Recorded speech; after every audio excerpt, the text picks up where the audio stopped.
Ruth 1. Naomi widowed. In the days when the judges ruled, there was a famine in the land. And a man of Bethlehem in Judah went to sojourn in the country of Moab, he and his wife and his 2 sons. And the name of the man was Elimelech, and the name of his wife Naomi. And the names of his 2 sons were Mahlon and Chilion. They were Ephrathites from Bethlehem in Judah. They went into the country of Moab and remained there. But Elimelech, the husband of Naomi, died, and she was left with her 2 sons. These took Moabite wives. The name of the one was Orpah, and the name of the other Ruth. They lived there about 10 years. And both Mahlon and Chilion died, so that the woman was left without her 2 sons and her husband. Ruth's loyalty to Naomi. Yes, then she arose with her daughters-in-law to return from the country of Moab, for she had heard in the fields of Moab that the Lord had visited his people and given them food. And so she set out from the place where she was with her 2 daughters-in-law, and they went on the way to return to the land of Judah. But Naomi said to her 2 daughters-in-law, "Go, return each of you to her mother's house. May the Lord deal kindly with you, as you have dealt with the dead and with me. The Lord grant that you may find rest, each of you in the house of her husband." Then she kissed them, and they lifted up their voices and wept. And they said to her, "No, we will return with you to your people." But Naomi said, "Turn back, my daughters. Why will you go with me? Have I yet sons in my womb that they may become your husbands? Turn back, my daughters. Go your way, for I am too old to have a husband. If I should say I have hope, even if I should have a husband this night and should bear sons, then would you therefore wait till they were grown? Would you therefore refrain from marrying? No, my daughters, for it is exceedingly bitter to me for your sake, that the hand of the Lord has gone out against me." And then they lifted up their voices and wept again. And Orpah kissed her mother-in-law, but Ruth clung to her. 15. And she said, "See, your sister-in-law has gone back to her people and to her gods. Return after your sister-in-law." 10. But Ruth said, "Do not urge me to leave you or to return from following you. For where you go, I will go, and where you lodge, I will lodge. Your people shall be my people, and your God my God." 17. Where you die, I will die, and there will I be buried. May the Lord do so to me, and more also, if anything but death parts me from you. And when Naomi saw that she was determined to go with her, she said no more. Naomi and Ruth returned. So the 2 of them went on until they came to Bethlehem. And when they came to Bethlehem, the whole town was stirred because of them. And the women said, "Is this Naomi?" 20. She said to them, "Do not call me Naomi. Call me Mara, for the Almighty has dealt very bitterly with me. As I went away full, and the Lord has brought me back empty. Why call me Naomi? When the Lord has testified against me, and the Almighty has brought calamity upon me?" Well, so Naomi returned, and Ruth the Moabite, her daughter-in-law, with her, who returned from the country of Moab. And they came to Bethlehem at the beginning of barley harvest. Ruth 2. Ruth meets Boaz. Now Naomi had a relative of her husband's, a worthy man of the clan of Elimelech, whose name was Boaz. And Ruth the Moabite said to Naomi, "Let me go to the field and glean among the ears of grain after him, in whose sight I shall find favor." And she said to her, "Go, my daughter." And so she set out and went and gleaned in the field after the reapers. And she happened to come to the part of the field belonging to Boaz, who was of the clan of Elimelech. And behold, Boaz came from Bethlehem. And he said to the reapers, "The Lord be with you." And they answered, "The Lord bless you." Then Boaz said to his young man who was in charge of the reapers, "Whose young woman is this?" And the servant who was in charge of the reapers answered, "She is the young Moabite woman, who came back with Naomi from the country of Moab." So she said, "Please let me glean and gather amongst you the sheaves after the reapers." So she came, and she has continued from early morning until now, except for a short rest. Till then Boaz said to Ruth, "Now listen, my daughter.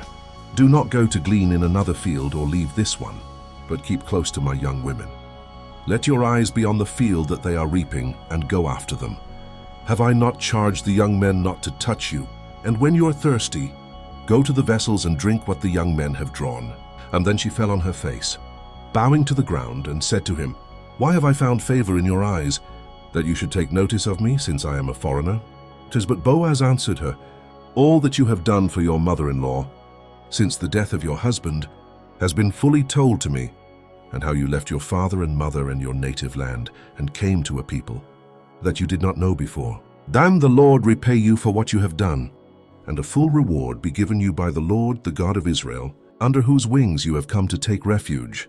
Then she said, "I have found favor in your eyes, my Lord, for you have comforted me and spoken kindly to your servant, though I am not one of your servants." And at mealtime Boaz said to her, "Come here and eat some bread and dip your morsel in the wine."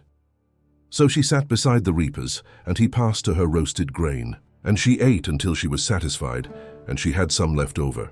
When she rose to glean, Boaz instructed his young men, saying, "Let her glean even among the sheaves, and do not reproach her. And also pull out some from the bundles for her, and leave it for her to glean, and do not rebuke her." And so she gleaned in the field until evening. Then she beat out what she had gleaned, and it was about an ephah of barley, 18, and she took it up and went into the city. Her mother-in-law saw what she had gleaned. She also brought out and gave her what food she had left over after being satisfied. And her mother-in-law said to her, "Where did you glean today, and where have you worked? Blessed be the man who took notice of you." So she told her mother-in-law with whom she had worked and said, "The man's name with whom I work today is Boaz." So Naomi said to her daughter-in-law, "May he be blessed by the Lord, whose kindness has not forsaken the living or the dead." Naomi also said to her, "The man is a close relative of ours, one of our redeemers." And Ruth the Moabite said, "Besides, he said to me, 'You shall keep close by my young men until they have finished all my harvest.'" And Naomi said to Ruth, her daughter-in-law, "It is good, my daughter, that you go out with his young women, lest in another field you be assaulted." 3. So she kept close to the young women of Boaz, gleaning until the end of the barley and wheat harvests. And she lived with her mother-in-law. Ruth 3. Ruth and Boaz at the threshing floor.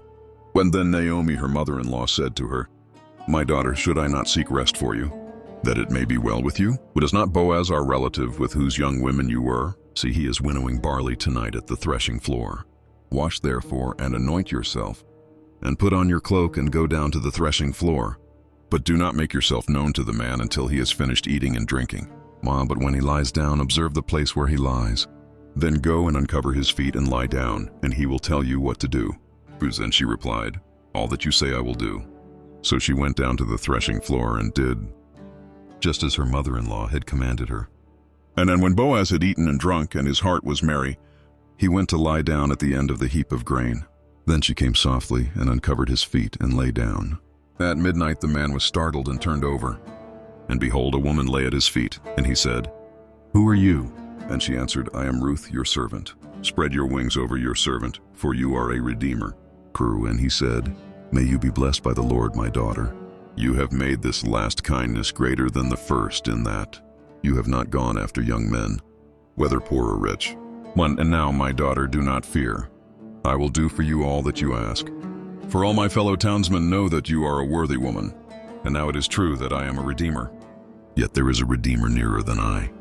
Remain tonight, and in the morning, if he will redeem you, good, let him do it. But if he is not willing to redeem you, then, as the Lord lives, I will redeem you. Lie down until the morning." So she lay at his feet until the morning, but arose before one could recognize another. And he said, "Let it not be known that the woman came to the threshing floor." 15. And he said, "Bring the garment you're wearing and hold it out." So she held it, and he measured out 6 measures of barley and put it on her. Then she went into the city. And when she came to her mother-in-law, she said, "How did you fare, my daughter?" Then she told her all that the man had done for her, 17, saying, "These 6 measures of barley he gave to me, for he said to me, 'You must not go back empty-handed to your mother-in-law.'" She replied, "Wait, my daughter, until you learn how the matter turns out. For the man will not rest, but will settle the matter today." Ruth 4. Boaz redeems Ruth. Now Boaz had gone up to the gate and sat down there. And behold, the Redeemer of whom Boaz had spoken came by. So Boaz said, "Turn aside, friend. Sit down here." And he turned aside and sat down. And he took 10 men of the elders of the city and said, "Sit down here." So they sat down. And then he said to the Redeemer, "Naomi, who has come back from the country of Moab, is selling the parcel of land that belonged to our relative Elimelech. And so I thought I would tell you of it and say, buy it in the presence of those sitting here, and in the presence of the elders of my people. If you will redeem it, redeem it. But if you will not, tell me that I may know. for there is no one besides you to redeem it, and I come after you. And he said, I will redeem it. Then Boaz said, the day you buy the field from the hand of Naomi, you also acquire Ruth the Moabite, the widow of the dead, in order to perpetuate the name of the dead in his inheritance. And then the Redeemer said, I cannot redeem it for myself, lest I impair my own inheritance. Take my right of redemption yourself, for I cannot redeem it. Thus now this was the custom in former times in Israel. Concerning redeeming and exchanging, to confirm a transaction, the one drew off his sandal and gave it to the other. And this was the manner of attesting in Israel. So when the Redeemer said to Boaz, buy it for yourself, he drew off his sandal. Then Boaz said to the elders and all the people, you are witnesses this day that I have bought from the hand of Naomi all that belonged to Elimelech and all that belonged to Chilion and to Mahlon, and also Ruth the Moabite, the widow of Mahlon, I have bought to be my wife, to perpetuate the name of the dead in his inheritance, that the name of the dead may not be cut off from among his brothers and from the gate of his native place. You are witnesses this day. And then all the people who were at the gate and the elders said, we are witnesses. May the Lord make the woman who is coming into your house like Rachel and Leah, who together built up the house of Israel. May you act worthily in Ephrathah and be renowned in Bethlehem. You and may your house be like the house of Perez, whom Tamar bore to Judah, because of the offspring that the Lord will give you by this young woman. Ruth and Boaz marry. Wherein so Boaz took Ruth, and she became his wife. And he went into her, and the Lord gave her conception, and she bore a son. And then the women said to Naomi, blessed be the Lord, who has not left you this day without a redeemer, and may his name be renowned in Israel. He shall be to you a restorer of life, and a nourisher of your old age. For your daughter-in-law who loves you, who is more to you than 7 sons, has given birth to him. And then Naomi took the child and laid him on her lap, and became his nurse. And the women of the neighborhood gave him a name, saying, a son has been born to Naomi. They named him Obed. He was the father of Jesse, the father of David. The genealogy of David. 8. Now these are the generations of Perez. Perez fathered Hezron. 19. Hezron fathered Ram. Ram fathered Amminadab. 20. Amminadab fathered Nahshon. Nahshon fathered Salmon. And Salmon fathered Boaz. Boaz fathered Obed. 2. Obed fathered Jesse, and Jesse fathered David.